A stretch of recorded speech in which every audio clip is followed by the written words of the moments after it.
27 years old, I left a very demanding job in management consulting for a job that was even more demanding, teaching.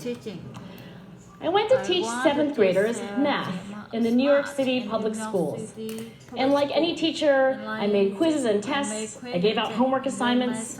When the work came back, I calculated grades. What struck me was that IQ was not the only difference between my best and my worst students. Some of my strongest performers did not have stratospheric IQ scores. Some of my smartest kids weren't doing so well. And that got me thinking, the kinds of things you need to learn in 7th grade math, sure, they're hard. Ratios, decimals, the area of a parallelogram. But these concepts are not impossible. And I was firmly convinced that every one of my students could learn the material if they worked hard and long enough. After several more years of teaching, I came to the conclusion that what we need in education is a much better understanding of students and learning from a motivational perspective, from a psychological perspective. In education, the one thing we know how to measure best is IQ.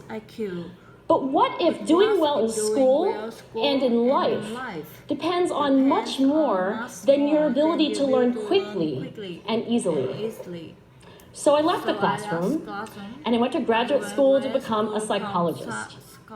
I started studying kids and adults in all kinds of super challenging settings. And in every study, my question was, who is successful here and why? My research team and I went to West Point Military Academy. We tried to predict which cadets would stay in military training and which would drop out. We went to the National Spelling Bee and tried to predict which children would advance farthest in competition. We studied rookie teachers working in really tough neighborhoods, asking which teachers are still going to be here in teaching by the end of the school year. And of those, who will be the most effective at improving learning outcomes for their students? We partnered with private companies asking which of these salespeople is going to keep their jobs and who's going to earn the most money. In all those very different contexts, one characteristic emerged as a significant predictor of success. And it wasn't social intelligence, it wasn't good looks, physical health, and it wasn't IQ. It was grit. Grit is passion and perseverance for very long-term goals. Grit is having stamina.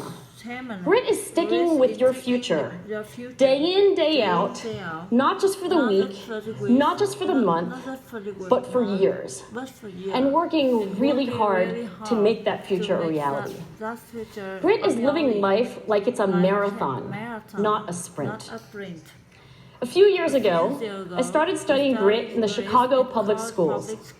I asked thousands of high school juniors to take grit questionnaires, and then waited around more than a year to see who would graduate. Turns out that grittier kids were significantly more likely to graduate, even when I matched them on every characteristic I could measure. Things like family income, standardized achievement test scores, even how safe kids felt when they were at school. So it's not just at West Point or the National Spelling Bee that grit matters, it's also in school, especially for kids at risk for dropping out. To me, the most shocking thing about grit is how little we know, how little science knows about building it. Every day, parents and teachers ask me, how do I build grit in kids? What do I do to teach kids a solid work ethic? How do I keep them motivated for the long run? The honest answer is, I don't know. What I do know is that talent doesn't make you gritty. Our data show very clearly that there are many talented individuals who simply do not follow through on their commitments. In fact, in our data, grit is usually unrelated or even inversely related to measures of talent. So far, the best idea I've heard about building grit in kids is something called growth mindset. This is an idea developed at Stanford University by Carol Dweck, and it is the belief that the ability to learn is not fixed, that it can change with your effort. Dr. Dweck has shown that when kids read and learn about the brain and how it changes and grows in response to challenge, they're much more likely to persevere when they fail because they don't believe that failure is a permanent condition.